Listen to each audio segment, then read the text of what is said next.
مجھے کوئی شعر اب یاد کرانے کی ضرورت نہیں اور نہ ہی کسی کے سامنے کچھ بولنے کی ضرورت ہے۔ حالات تو ایسے تھے کہ جو نان مسلم تھے وہ بھی ہمیں جیل میں دیکھ کر یہی کہتے تھے کہ آپ ہی نے کہا یہ فلاں بات۔ السلام علیکم ورحمۃ اللہ وبرکاتہ۔ امید کرتا ہوں آپ حضرات خیریت سے ہوں گے۔ اللہ سبحانہ و تعالیٰ آپ حضرات کو سلامت رکھے۔ دوستو، جیسا کہ آپ لوگوں کو معلوم ہے کہ مفتی سلمان اظہری صاحب ابھی کچھ دن پہلے رہا ہو چکے ہیں۔ آج مفتی سلمان اظہری صاحب جمعے میں بیان کر رہے ہیں، تو دوستو آپ بھی اگر مفتی سلمان اظہری صاحب کے چاہنے والے ہیں تو پوری تقریر سنیں اور پسند آئے تو دوستوں میں شیئر ضرور کر دیں۔ تو آئیے ویڈیو شروع کرتے ہیں۔ برادران ملت اسلامی، السلام علیکم ورحمۃ اللہ وبرکاتہ۔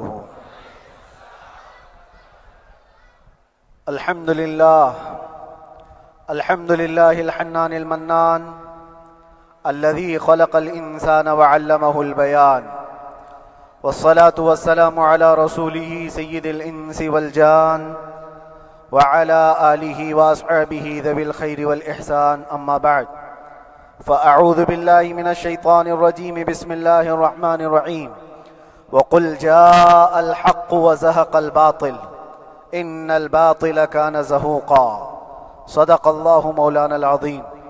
بارگاہ رسالت مواب صلی اللہ علیہ وسلم میں درود پاک کا ہدیہ پیش کریں۔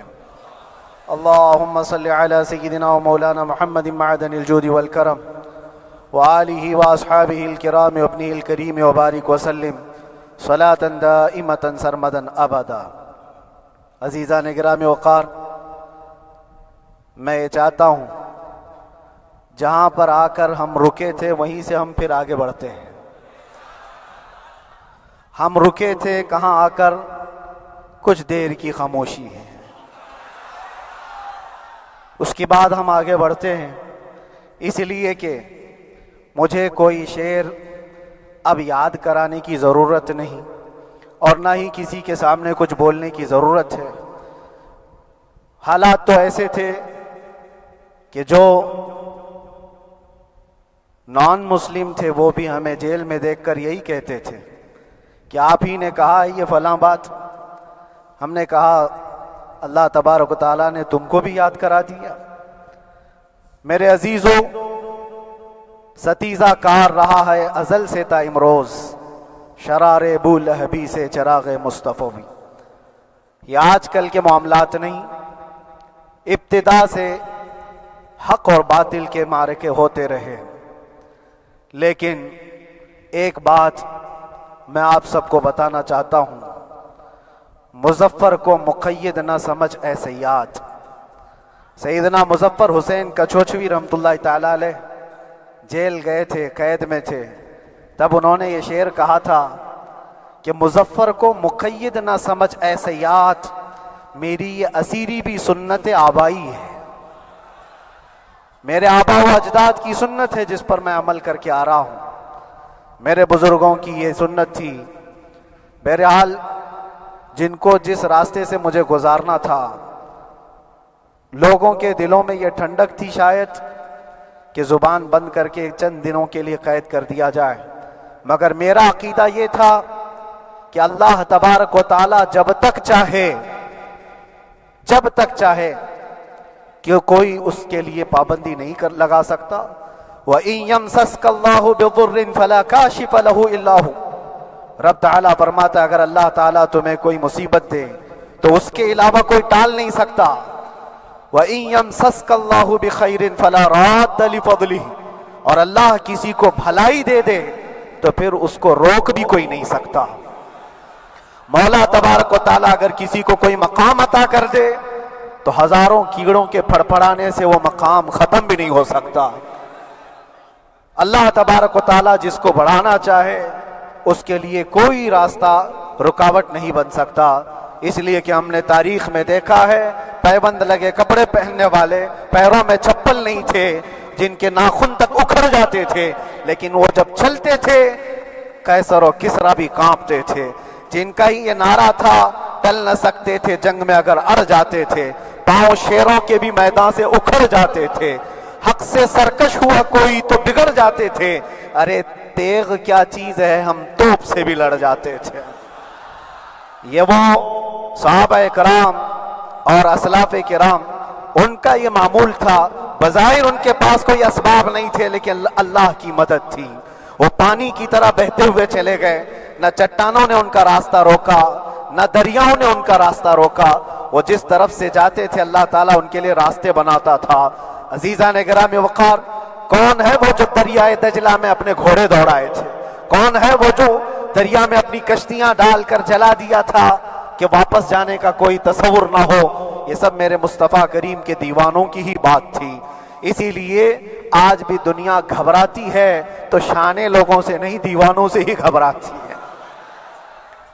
بہت زیادہ چالاک رہنے والوں سے نہیں، دیوانوں سے دنیا گھبراتی ہے۔ اس لیے کہ دنیا کو پتا ہے، دنیا جانتی ہے کہ دیوانہ کہاں دیکھتا ہے کسی کو پتا نہیں۔ اور یہ اس دیوانے کی بات کر رہا ہوں جس کے لیے اللہ کے حبیب صلی اللہ تعالیٰ علیہ وسلم کی عزت و وقار سب سے اول ہے۔ عزیزان گرامی وقار، آج آپ کے سامنے حاضر آیا، یہ میرے استاد گرامی، مربی، استاذ الاساتذہ، برادر گرامی حضرت العلامہ مفتی زبیر احمد صاحب قبلہ ادام اللہ اقبالہ، جنہوں نے دن رات ایک کر دیے تھے۔ میرے خیال سے 8 مہینے میں جتنے ان کے بال سفید ہوئے اس سے زیادہ نہیں ہوئے ہوں گے۔ صرف اس لیے نہیں کہ ایک بھائی کے لیے، اس لیے بھی لڑ رہے تھے کہ ایک عالم کے لیے جس سے دین کا بہت سارا حصہ وابستہ ہے۔ ان کی محنتیں رائگاں نہ گئیں۔ بہت سارے میرے احباب و اقربا، خاص طور پر مدن پورہ اور وکرولی سے، جنہوں نے اپنے گھر بار چھوڑ کر میرے لیے دوڑتے بھاگتے رہے، اللہ رب العزت اس بات کا شاہد ہے، ایک ایک دن اندر میں نے سب کے لیے دعائیں کی ہیں، اور ایسا نہیں کہ کوئی دن بھولا جاتا۔ اور باہر کی ہمیشہ یہ خبریں آتی رہتی ہیں کہ حالات کیسے کے کیسے ہوتے جا رہے ہیں۔ کبھی اگر گھبراہٹ اور بے چینی ہوتی تو میرے عزیزوں صرف ایک ہی بات ہمارے پاس تھی علاج کے لیے، ایک ہی علاج تھا۔ جب بے چینی بڑھ جاتی، اپنوں سے رابطہ نہیں ہو پاتا اور کسی کے خبر نہ پہنچتی، کھانے پینے کی تکلیفیں، رہنے سہنے کی مصیبتیں جب سر پر آتی تو ایک ہی علاج تھا، ان کے نثار کوئی کیسے ہی رنج میں ہو، ان کے نثار کوئی کیسے ہی رنج میں ہو، جب یاد آ گئے ہیں سب غم بھلا دیے ہیں، جب یاد آ گئے ہیں سب غم بھلا دیے ہیں۔ اس رسول محترم صلی اللہ تعالیٰ علیہ وسلم کا احسان عظیم ہے۔ بار بار مجھے یہ احساس ہوتا رہا، پوری دنیا اگر چھوڑ دے مگر یقین تھا آمنہ کا لال کبھی نہیں چھوڑے گا، اور چھوڑا بھی نہیں، اور چھوڑا بھی نہیں۔ ہر رات جو ہمارا معمول تھا، ہم نے جو دیکھا، ہماری پچھلی زندگی میں ہم نے اتنے عجائبات نہیں دیکھے ہوں گے جو 8 مہینے کے اندر ہم نے دیکھے۔ نبی پاک صلی اللہ تعالیٰ علیہ وسلم کے انعامات و اکرامات، رب تبارک و تعالیٰ کی مدد سے دل مضبوط ہوتا ہے۔ عزیزان گرامی، ہم نے تو وہاں ایسے لوگوں کو دیکھا جو ڈپریشن کا شکار ہو کر کافر بھی ہو گئے، اور حالات سے گھبرا کر کے وہ انکار کر بیٹھے کوئی خدا نہیں ہے، کوئی مدد نہیں آتی ہے۔ ایسے حالات وہاں دیکھے، لیکن ان حالات میں بھی اللہ تبارک و تعالیٰ کی مدد ساتھ رہی۔ رسول پاک صلی اللہ تعالیٰ علیہ وسلم کا انعام و اکرام یہ تھا کہ جس طرح سے گئے تھے اسی طرح سے واپس بھی آئے، جس طرح سے گئے تھے ویسی واپس آئے، اور نہ میرے مصطفیٰ نے باہر میری عزت میں کمی کی، نہ اندر عزت میں کمی کی، کہیں پر بھی نہیں۔ الحمدللہ، جس شان کے ساتھ رسول پاک صلی اللہ تعالیٰ علیہ وسلم اپنے چاہنے والوں کو رکھتے ہیں، وہ میں نے دنیا میں دیکھا۔ اور پھر یہ عرض کیا، آقا آج آپ کی عزت پر بات کرنے والے کو چاہے وہ 1000 کال کوٹری کے اندر ہو، آپ عزت کے ساتھ بٹھاتے ہیں تو پھر قیامت کے دن اس کی عزت کا کیا حال ہوگا؟ عرش حق ہے مسند رفعت رسول اللہ کی، دیکھنی ہے حشر میں عزت رسول اللہ کی۔ میرے عزیزو، ایک بات کو طے کر کے چلو، انہیں جانا، انہیں مانا، نہ رکھا غیر سے کام، للہ الحمد میں دنیا سے مسلمان گیا۔ اس ایک بات میں جو عزت ہے، دنیا کے کسی مقام و منصب اور مرتبے میں عزت نہیں ہے۔ اور حالات دنیا انشاءاللہ میں سناتا رہوں گا۔ اللہ تبارک و تعالیٰ جب تک یہ زبان رکھا ہے، حق بولتے رہیں گے اور سناتے رہیں گے۔ اور بھی حالات آپ کو انشاءاللہ العزیز آگے سناتے رہیں گے، لیکن آج خصوصیت کے ساتھ میں جمعہ کے لیے اسی لیے حاضر آیا کہ یہاں کے لوگ پل پل یاد کرتے رہے۔ حضرت مجھے ہر بار خبر دیتے کہ جب نماز سے فارغ ہو کر کے میں نکلوں تو مجھے لوگ پکڑ لیتے، کیا ہوا، اب کیا خبر ہے؟ تو جس قدر آپ کی بے چینی تھی، بے قراری تھی میرے عزیزو، مجھے بھی ملنے کی بے چینی اور بے قراری تھی، لیکن یہ ایک سٹیج تھا جس سے گزارا گیا ہے، ایک مقام تھا جس سے گزارا گیا۔ میں تو ایک نکما آدمی، میں تو ایک کم پڑا ہوا ہوں، لیکن آپ کو بزرگان دین کی اگر تاریخ پتہ ہو، امام اعظم ابو حنیفہ رضی اللہ تعالیٰ عنہ جن کو ناحق جیل میں رکھا گیا تھا، امام موسیٰ کاظم رضی اللہ تعالیٰ عنہ 7 سال تک قید میں رہے۔ یہ کون امام موسیٰ کاظم؟ جن کے دربار میں جانے کے لیے غوث اعظم عبد القادر جیلانی رضی اللہ تعالیٰ عنہ 4 کلومیٹر دور اپنی چپل اتار دیا کرتے تھے۔ امام موسیٰ کاظم کا وہ دربار ہے جن کو باب الحوائج کہا جاتا ہے، اس امام کو 7 سال تک بغیر کسی قصور کے قید میں رکھا گیا، اور حد تو یہ ہے کہ اسی قید خانے میں زہر دے کر کے آپ کو مارا گیا ہے۔ آپ کا جنازہ جیل سے نکلا تھا۔ امام احمد بن حنبل جن کو 5 لاکھ حدیثیں یاد ہیں نبی پاک صلی اللہ تعالیٰ علیہ وسلم کی، بغداد کے سرے بازار آپ کو ننگی پیٹھ پر کوڑے مارے گئے۔ آپ کو اندازہ ہے بزرگان دین کی ایک لمبی فہرست ہے۔ جب میں وہاں گیا تھا تو ایک بزرگ کی بڑی یاد آئی، وہ تھے حضرت مجدد الفسانی رضی اللہ تعالیٰ۔ اکبر جیسے ڈکٹیٹر کے سامنے، اس زمانے کے سب سے بڑے ڈکٹیٹر بادشاہ کے سامنے آپ نے حق بات کا اعلان کیا تھا۔ مجدد الفسانی رحمۃ اللہ تعالیٰ علیہ نے فرمایا تھا کہ اسلام نام سے جو دین ہوگا وہ محمد عربی کا لایا ہوا ہی دین ہوگا، کسی اور بادشاہ کا بنایا ہوا نہیں ہوگا۔ اس بات پر آپ کو قید میں ڈالا گیا تھا، 8 سال تک قید میں رکھا گیا۔ 8 سال میں بادشاہ مر بھی گیا، بیٹا بادشاہ بنا، لیکن کسی نے آ کر جہانگیر کے سامنے یہ بات رکھی کہ آپ کے باپ نے جس مولانا کو قید میں ڈالا تھا گوالیار کی جیل میں، 8 سال میں جیل کا نقشہ بدلا ہوا ہے۔ تو بادشاہ نے پوچھا ہوا کیا ہے؟ کہا کہ اس مولانا نے 8 سال میں تقریباً 700 قیدیوں کو عالم بنا دیا ہے۔ درس حدیث، درس تفسیر، قرآن کا علم، نمازیں جماعتوں سے وہاں اس طرح ادا ہوتی ہیں جیسے لگتا ہے گنبد خضرا کی چھاؤں میں ہے۔ رب تبارک و تعالیٰ کا یہ احسان عظیم تھا۔ ان 8 مہینوں میں بحمدہ تعالیٰ میں نے اپنی لائف میں کبھی اتنی امامت نہیں کی تھی جتنی وہاں امامت کیا، اس لیے کہ پابندی نہیں ہو پاتی۔ جب جب امام رہا مسجد میں چھٹیاں ہوا کرتی تھی، ادھر ادھر آنا جانا، لیکن وہاں پر کبھی کسی نماز میں چھٹی نہیں ہوئی۔ اور امامت اللہ تبارک و تعالیٰ کو جہاں لینا ہے وہاں لیتا رہے۔ اور مجھے اس بات کا تھوڑا قلق تھا، 24 سال سے میں تراویح سنا رہا تھا، 24 تراویح ہو چکی تھی، رمضان المبارکہ 24 گزر چکے تھے، 25واں سال تھا، ظالموں نے مجھے رمضان سے پہلے اندر کر دیا۔ بار بار یہ خواہش ہوتی تھی کہ میری تراویح چھوٹنے نہ پائے، 25ویں تراویح ہے، 25ویں محراب ہے، لیکن رب تبارک و تعالیٰ کا احسان، اندر موجود سارے مسلمانوں نے یہ مطالبہ کیا کہ ہم یہاں جماعت سے تراویح قائم کریں گے، اور اب تک لوگ الم تری کیف والی تراویح کبھی کبھار پڑھ لیا کرتے ہیں، لیکن سارے لوگوں نے مل کر کے یہ اتفاقاً کہا کہ ہم پورا قرآن آپ سے سننا چاہتے ہیں۔ کیسے کیسے قیدی تھے، کیسے کیسے کرائم والے تھے۔ میں نے کہا آج میں ایک دن پڑھاتا ہوں، ایک پارہ پڑھوں گا، آپ کو اگر لگے تو بتا دینا، بھاری پڑ جائے، کیونکہ لوگ سارے کرمنل ہیں اور کئی طرح کے جرائم کیے ہوئے لوگ ہیں، نماز دین سے کہاں زیادہ رشتہ، کہاں ہو سکتا ہے یہ گھبرا کر بھاگ جائیں۔ ایک دن پڑھاؤں گا، اگر آپ کو لگے تو بول دینا، نہیں تو کل سے الحمد للہ پہلے دن تراویح پڑھا ہے، دوسرے دن سارے لوگوں نے کہا آپ نے ایک پارہ پڑھایا ہے، سحری تک بھی پڑھائیں گے تو انشاءاللہ کھڑے رہیں گے۔ یہ جو استقامت، یہ ساری چیزیں دلوں کا جمع ہونا اور ہماری طرف دلوں کو پھیر دینا بغیر اللہ کی مدد کے نہیں ہوتا، رسول پاک صلی اللہ تعالیٰ علیہ وسلم کے کرم و احسان کے بغیر نہیں ہوتا۔ وہ تراویح بھی پڑھتے رہے، تفسیر قرآن بھی سنتے رہے اور قرآن کی تعلیم بھی لیتے رہے۔ پھر مجھے اندازہ یہ ہوا کہ رب تبارک و تعالیٰ کی منشا یہ تھی کہ ہماری تراویح کی محراب کی سلور جبلی جیل کے اندر ہو جائے۔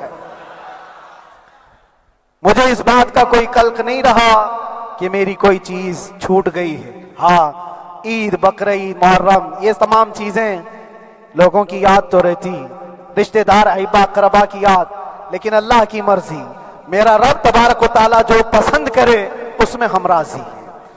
اگر مولا یہ چاہتا ہے کہ میں تنہا پڑھوں تو اس کی رضا میں ہم راضی ہیں، اگر وہ چاہتا ہے کہ مجمع ہزاروں میں ہم نماز ادا کریں تو اس کی مرضی پر ہم قائم ہیں۔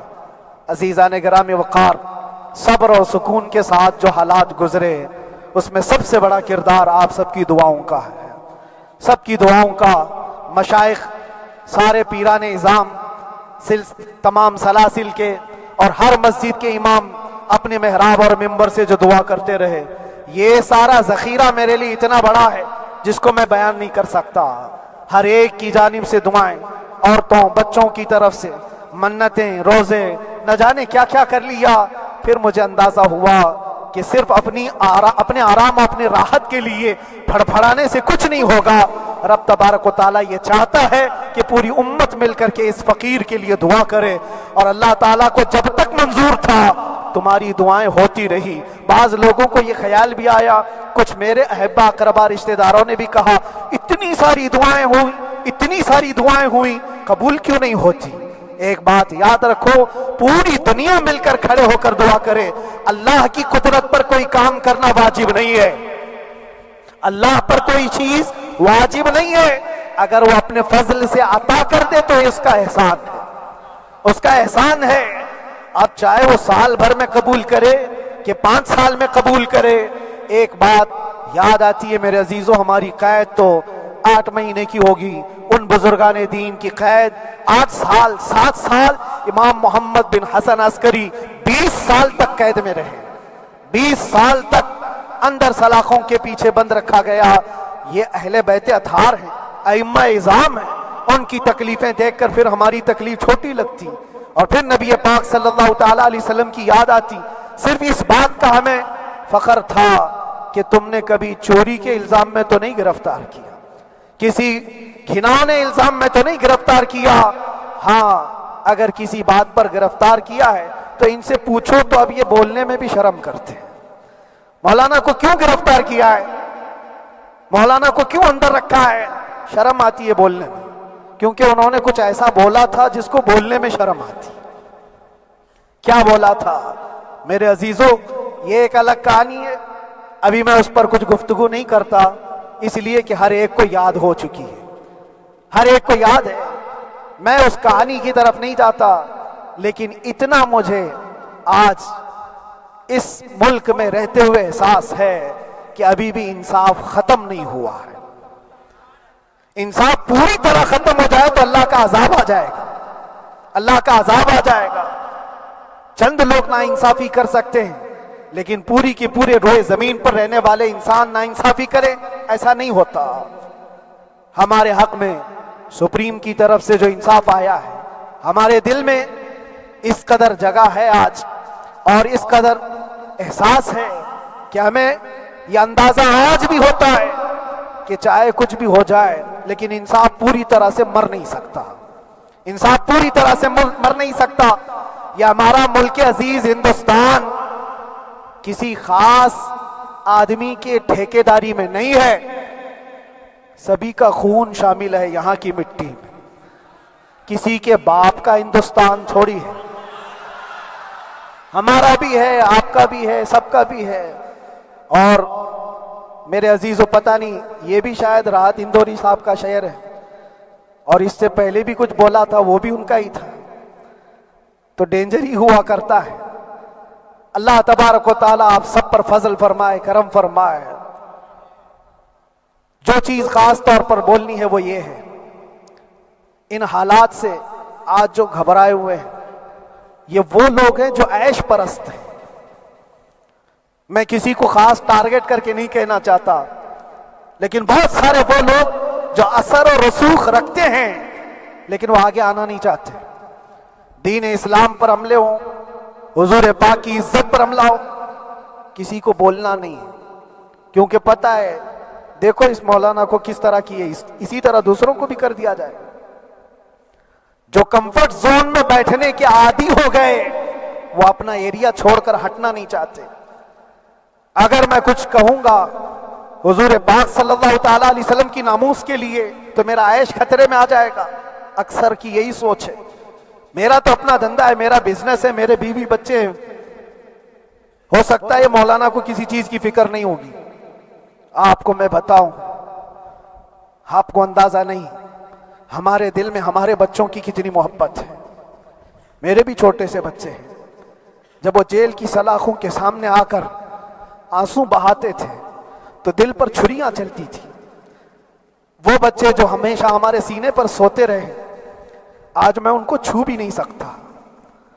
جب وہ سلاخوں کے پیچھے کھڑے ہو کر دور سے رو کر کے چلے جاتے 15 منٹ، تو کیا ہمارے دل میں بچوں کی محبت نہیں؟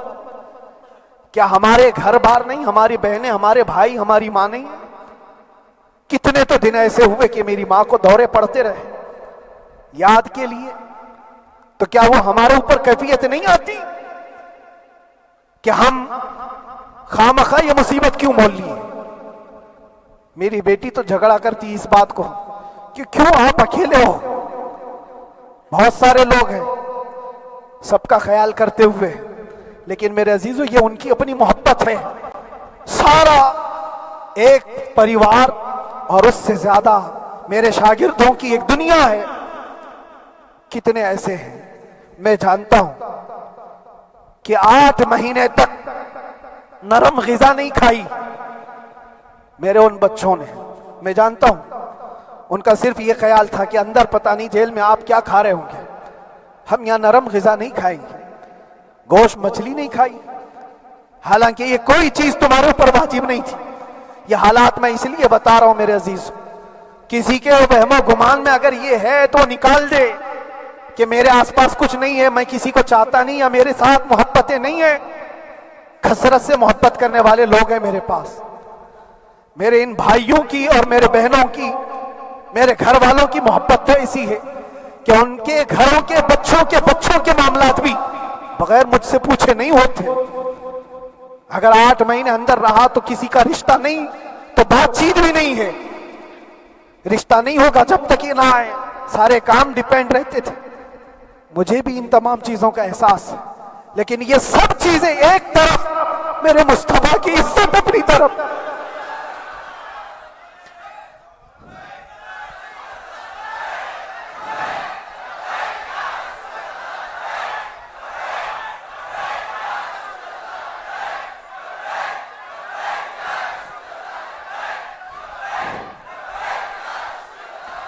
میرے عزیزوں، ہر ایک کے آنسوں کے قطرے میں نے دیکھے، بھائیوں کے، بہنوں کے، میرے پاس ملنے کے لیے میرے جو شاگرد آتے ان کے، یہ اکثر جب جیل کی دیوار پر آ کر کھڑے ہوتے، ان کی آنکھیں لال، یہ آنسو بہاتے 15 منٹ ملاقات کر کے چلے جاتے۔ آپ کو کیا اندازہ ہے اندر کے حالات ایک دن 1 سال کے برابر لگنے لگتا ہے، گھٹتے رہتے، لیکن ایک بات کا احساس بار بار ہوتا کہ یہ ساری محبتیں ایک طرف ہے، لیکن ہم جس کے لیے کھڑے ہوئے ہیں اس کی محبت میں کوئی سمجھوتا نہیں، اس کی محبت میں کوئی سمجھوتا نہیں۔ ایمان اسی کا نام ہے، لا یؤمن احدکم حتی اکون احب الیہ من والدہ وولدہ والناس اجمعین، تم میں سے اس وقت تک کوئی پورا مومن نہیں ہو سکتا جب تک کہ اپنی اولاد، اپنے مال دولت، اپنے ماں باپ، سب سے زیادہ اپنے رسول سے محبت نہ کرے۔ دعا یہی کرتے رہو جب حضور پاک کا معاملہ آئے تو ساری دنیا ایک طرف ہو جائے۔ میں نے ایک واقعہ پڑھا تھا اندر ہی، حضرت خالد بن ولید رضی اللہ تعالیٰ ایک قلعے پر اچانک حملہ آور ہوئے تھے۔ وہ قلعے میں موجود جو دشمنان اسلام تھے ان کی پارٹی چل رہی تھی، بڑے بڑے قالین، صوفے بچھے ہوئے، تشتوں میں قیمتی کھانے رکھے ہوئے تھے۔ خالد بن ولید کے ساتھ جو لشکر ہے، یہ تو وہ غریب صحابہ تھے جو پیون لگے کپڑے پہنتے، ایک کھجور پر پورا دن گزارتے، جب یہ اس قلعے پر حملہ آور ہوئے تو دشمنان اسلام جو تھے وہ مقابلہ کرنے کی ہمت نہ جٹا سکے، بھاگ گئے، سب سارا مال سب چھوڑ کر بھاگ گئے، بغیر کسی جنگ کے، بغیر کسی قتل قتال کے پورا قلعہ فتح کیا خالد بن ولید نے۔ اب سنو، جو صحابہ تھے وہ مال غنیمت جمع کر رہے تھے، کیونکہ یہ عرب کے لوگ ایسے مہنگے قالین نہیں دیکھے تھے، ایسے مہنگے صوفے، اتنی قیمتی غذائیں انہوں نے دیکھی نہیں تھی۔ سب جمع کرنے لگے، سب جمع کرنے لگے۔ خالد بن ولید نے کہا خبردار ہاتھ مت لگانا، سب ہٹ جاؤ۔ سب ہٹ گئے، چند صحابہ کو بلایا، یہ سب جمع کرو، اس کو آگ لگا دو۔ پورا مال غنیمت جو تھا آگ لگا دیا۔ تو جو صحابہ تھے وہ کہنے لگے کیا یہ اچھا ہوتا، یہ سب میں آپ تقسیم کر دیتے، یہ بہت قیمتی چیزیں ہیں، عرب میں ہم لے جاتے تو یہ بہت مہنگی چیزیں ہیں۔ خالد بن ولید نے کیا کہا جانتے ہو؟ کہا اگر تم کو بھی ان تمام چیزوں کی عادت لگ جائے تو تم بھی ویسے ہی بھاگو گے جیسے یہ بھاگے۔ یہ آج جو ہمارا مقابلہ کرنے کی طاقت نہ لا سکے اور بھاگ گئے، اس کی وجہ یہ ہے کہ وہ عیش پرست ہے، عیاشی ان کے اندر تھی جس کی وجہ سے وہ کھڑے نہ ہو سکے۔ اور جب یہ عیاشی آئے گی تم کھڑے نہیں ہو سکو گے، کھڑے نہیں ہو سکو گے۔ آج میں یہی بات دہرانا چاہتا ہوں، جو بڑے بڑے چہرے لے کر بیٹھے ہوئے ہوں، وہ سیاسی اثر و رسوخ رکھنے والے بھی کمفرٹ زون میں رہنا چاہتے ہیں۔ میں چند لوگوں کو چھوڑ کر کہہ رہا ہوں، اکثر کا حال یہ وہ سوچتے ہیں کہ ہمارے اس دائرے سے نکلیں گے تو ہمارا عیش خطرے میں آ جائے گا، گھر بار خطرے میں آ جائے گا۔ یہ دنیا کی محبت انسان کو بزدل بناتی ہے، بزدل بناتی ہے۔ اس لیے میرے عزیزو، آپ جب کبھی یہ بات آئے، ایک طرف میرا پورا خاندان، ایک طرف میرے عیش کی زندگی اور ایک طرف رسول پاک کی عزت کا معاملہ، تو آپ مجھے بتاؤ آپ کس بات کا فیصلہ لیں گے؟ اسی بات کا فیصلہ لینا ہوگا نبی پاک صلی اللہ تعالی علیہ وسلم کی عزت کی خاطر تمہیں اس بات کا فیصلہ لینا ہوگا۔ اپنا سب کچھ گنبد خضرا کل بھی تھا آپ، میرے نبی سے میرا رشتہ کل بھی تھا آپ، اور بتلا دو گستاخ نبی کو غیرت سنی زندہ ہے، ان پہ مر مٹنے کا جذبہ کل بھی تھا آپ۔ بس یہ جذبہ باقی رہے۔ ہم کسی کو لڑنے کے لیے، مرنے کے لیے، مارنے کے لیے میدانوں میں اتارنے کی بات نہیں کرتے۔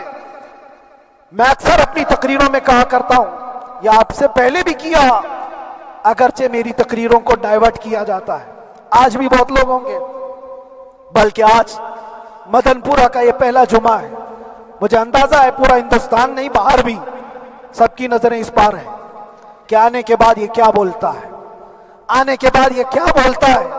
سب اسی انتظار میں ہیں۔ میں سب کو ایک ہی میسج دوں گا، آنے کے بعد وہی بولے گا جو پہلے بولتا تھا۔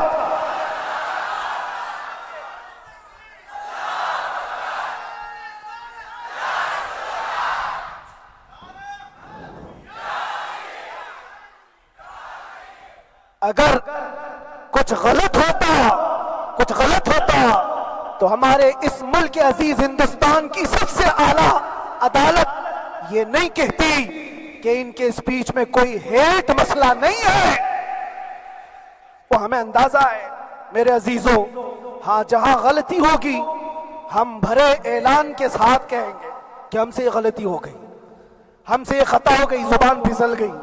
لیکن جو چیز نہیں ہے تو اگر تم زبردستی اس کو کہو گے تو یہ ہم نہیں مانتے۔ ہاں بس اتنی دعا میرے حق میں کریں کہ جتنی بھی زندگی باقی ہے، جتنی زندگی باقی ہے، اللہ تبارک و تعالی حضور پاک کی محبت اور ان کی عظمت کی حفاظت کے لیے جیتے مرنے کی توفیق عطا فرمائے۔ ہمارا کام صرف اتنا رہ گیا، جو میسج دینا تھا وہ ہم نے دے دیا۔ اب جو حالات آ رہے ہیں میرے عزیزوں، آپ سب کے لیے بھی میں یہ گزارش کروں گا، دین کی طرف آ جاؤ، سچائی کی طرف آ جاؤ، ورنہ گاجر مولی کی طرح کٹ جاؤ گے، ختم ہو جاؤ گے۔ دین کی طرف آؤ،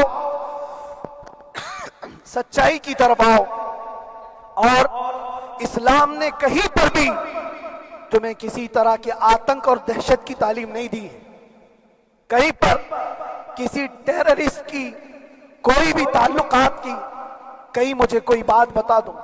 اگر کوئی مسلمان اس طرح کی حرکتیں کر جاتا ہے جس کو یہ لوگ بدنام کرتے ہیں تو ہم سمجھتے ہیں اس کا اسلام سے تعلق نہیں ہوگا۔ اسلام سے تعلق ہوتا تو اس کے اندر صدیق اکبر اور فاروق اعظم کی ادائیں ہوتی۔ آج آپ کو وہ معاشرہ زندہ کرنے کی ضرورت ہے۔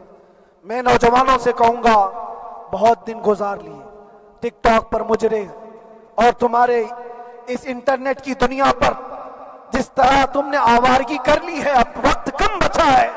آ جاؤ میرے نبی پاک کی گنبد کی چھاؤں میں، عزت وہیں پر ہے، انہی کے قدموں میں عزت ہے، اور یہاں پر بھی ہے اور آخرت میں بھی ہے، آخرت میں بھی ہے۔ بس اس عزت کے لیے آپ سب سے میں گزارش یہ کروں گا، سچائی کی طرف واپس آ جاؤ، سچائی کی طرف واپس آ جاؤ۔ جو تمہاری نمازیں باقی ہیں اس کو پوری کر لو، اس سے پہلے کہ دنیا تم پر نماز پڑھ دے، اس سے پہلے کہ تمہارے جنازے کی نماز پڑھی جائے، اپنی نمازیں کمپلیٹ کر لو۔ اور علماء ذوی احترام کا ادب و احترام اپنے اندر رکھو۔ صرف اس بات کے لیے آپ کو میں احساس دلانا چاہتا ہوں کہ مجھے جس راستے سے گزارا گیا، جتنے دن قید و بند کی صحبتیں گزاری گئی، یہ صرف یہ میسج دینا تھا کہ پھر اس مولانا کا یہ ہو سکتا ہے تو چھوٹے چھوٹوں کی کیا کر دیں گے۔ ایسا اگرچہ آ جائے موقع تب بھی گھبرانے کی ضرورت تھی۔ آپ کو پتا ہے اس ملک عزیز ہندوستان کی آزادی میں 30,000 علماء کو پھانسیوں پر لٹکایا گیا۔ انگریزوں نے 30,000 علماء کو کشمیر سے لے کر دلی تک ہر درخت پر ایک عالم کی لاش لٹکتی تھی۔ انہوں نے قربانیاں دی ہیں، قربانیاں بزرگان دین کے علماء ذوی احترام کی ہوئی ہیں۔ یہ اور بات ہے کہ اس جنریشن نے آج ہم کو دیکھا تو ان کو بہت بڑا لگتا ہے، یہ کوئی بہت بڑی بات نہیں تھی، بہت بڑی بات نہیں تھی۔ اس پروسیس سے بہت سارے علماء کو گزارا گیا ہے۔ سرکار مجاہد ملت رحمت اللہ تعالی علیہ ایمرجنسی کے زمانے میں 18 مہینے تک قید میں گزارے، 18 مہینے تک ایمرجنسی، وہ بھی ڈکٹیٹر کا زمانہ تھا۔ اس زمانے میں بھی آپ اندر رہے، لیکن باہر آنے کے بعد نہ آپ کے مشن میں کوئی کمی آئی، نہ آپ کی زبان میں کوئی لکنت آئی۔ اللہ والے جو ہیں وہ اللہ کی رضا کی طرف اور رسول پاک کی رضا کی طرف ہوتے ہیں۔ ہم سب بھی اس مشن کو آج یہاں سے زندہ کرتے ہیں، جہاں سے ہم چھوڑے تھے وہیں سے آگے بڑھتے، جہاں سے ہم چھوڑے تھے وہیں سے ہم آگے بڑھتے ہیں۔ کسی کو اگر کچھ برا لگتا ہے تو وہ اس کے سمجھ کا قصور ہے، اس کے فہم کا قصور ہے۔ ہم نے کسی کو ٹارگٹ کر کے کبھی کہا نہیں، بلکہ یہ تو کامن بات ہے، ایک تو کامن کہی جانے والی بات ہے۔ فخر سے اگر کوئی آدمی اپنے گھر میں کہے، کیا بات ہے مولانا آج صبح سے تمہارے گھر میں کچھ ہلچل نہیں ہے، کچھ ہلچل نہیں ہے، ہو سکتا ہے تمہارے گھر میں کوئی نہ ہو، تم اکیلے بیٹھے ہو، بیوی کہیں گئی ہے، ماں کہیں گئی ہے، گھر میں کوئی بنانے والا نہیں ہو، گھر میں خاموشی ہے، تو تم اگر اس کو جواب دے دو کہ کچھ دیر کی خاموشی ہے، شام میں آ جائے گی، کچھ دیر کی خاموشی ہے، شام میں آ جائے گی، تو کیا گناہ کیا، کیا گناہ کیا؟ اس کے حالات پر وہ بول رہا ہے، اس کے گھر میں خاموشی ہے اسی لیے بول رہا ہے۔ ہم نے بھی اسی لیے کہا کچھ دیر کی خاموشی، اسی لیے کہ ہم جانتے ہیں اسلام وہ نہیں ہے جو یہاں دکھ رہا ہے آج، اسلام تو وہ تھا جو صدیق اکبر کے زمانے کا تھا، اسلام تو وہ تھا جو فاروق اعظم کا تھا، اسلام تو وہ تھا جو عثمان غنی اور حیدر کرار کا تھا۔ تو وہ جو ہلچل تھی وہ خاموش ہے، صلاح الدین ایوبی کا دور تھا، وہ اسلام کی ہلچل تھی۔ تو میرا گھر آج خاموش ہے، اس لیے تو میں پکار کر کے رہا کچھ دیر کی خاموشی ہے، اور ہمیں اپنے رب سے یقین ہے یہ خاموشی ایک شام ٹوٹے گی، کوئی صلاح الدین آئے گا۔ اور اللہ تبارک و تعالی ہم سب کے اس عزم اور حوصلے کو زندہ رکھے، اور آپ سب کی محبتوں کو سدا سلامت رکھے، اور میرے آقا صلی اللہ تعالی علیہ وسلم کے قدموں پر مر مٹنے کی ہمیں توفیق عطا فرمائے۔ وآخر دعوانا الحمدللہ رب العالمین، لبیک یا رسول۔ تو دوستو اگر آپ کو ویڈیو پسند آئی ہو تو ویڈیو کو لائک اور اپنے دوستوں میں شیئر ضرور کر دیں۔ پھر ملتے ہیں دوسری ویڈیو میں، تب تک کے لیے اللہ حافظ۔